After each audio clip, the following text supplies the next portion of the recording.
This is part 1 of the lecture to accompany Chapter 17 in your textbook.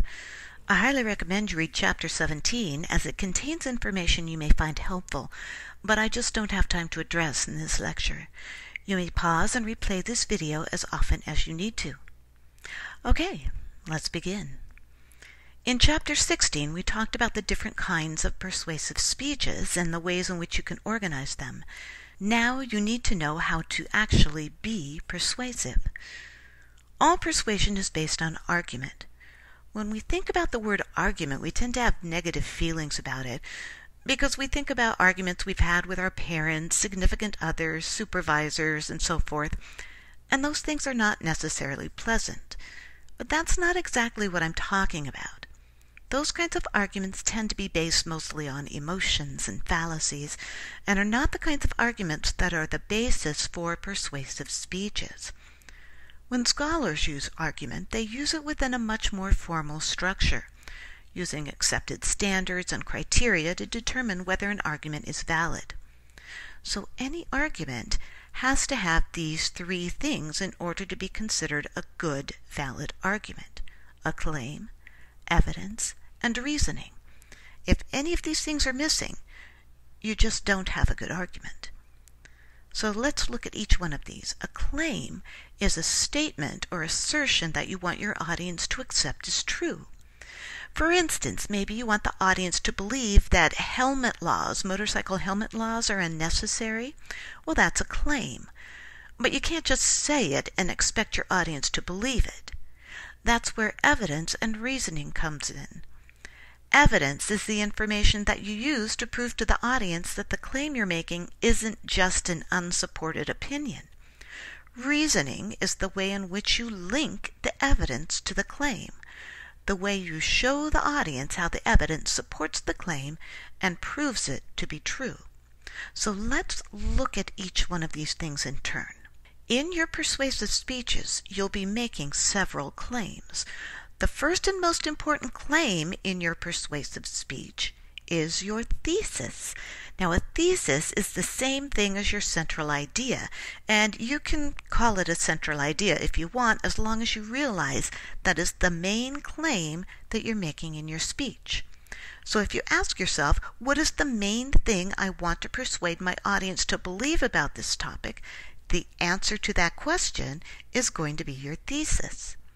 But your thesis isn't the only claim you'll need to prove in your speech. Each of your main points is also a claim. Each one of them needs to be proven true. And in the end, you prove your thesis to be true by proving each of your main points to be true. Let me give you an example of how this works.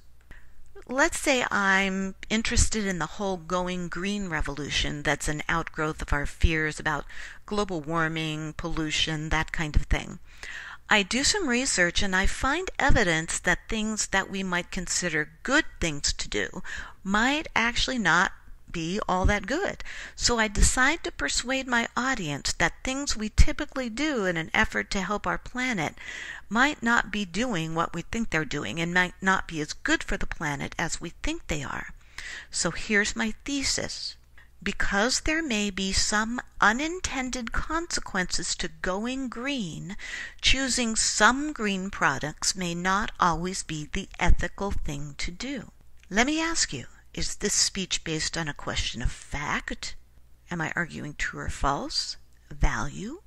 Am I arguing good or bad, right, wrong, ethical or unethical? Or policy? Am I arguing that you should or should not do something? It's a little bit tricky, but the answer lies in the word ethical. So this is a value speech. I'm arguing a question of value. And I'm saying that doing these things may not be as ethical as we think they are. Now, in order to prove my thesis, I need to prove each one of my main points. So if I can prove that asking for paper instead of plastic while shopping may not be the most ethical choice, that growing your own food or buying locally may not be the most ethical choice, and that buying a hybrid car may not be the most ethical choice, then maybe I might be able to persuade my audience that my thesis is correct. So you can see how they're all linked together, and that in order to truly prove my thesis to be correct, I really need to be able to prove each one of those main points to be correct. So, how do you get your audience to believe that your claims are true? Well, according to Aristotle, there are three major ways to do this: ethos, logos, and pathos. Now, even though Aristotle lived 25 centuries ago, he was pretty much right about this. People haven't changed that much during those centuries. We might be more technologically advanced, but we are still persuaded in much the same way. We are persuaded by the credibility of the speaker, that's ethos, by the use of good evidence and reasoning, that's logos, and by appealing to our emotions, that's pathos. In part 2 of this lecture, we're going to look at these different methods. This ends part 1 of the lecture accompanying chapter 17. Please close this file and open part 2.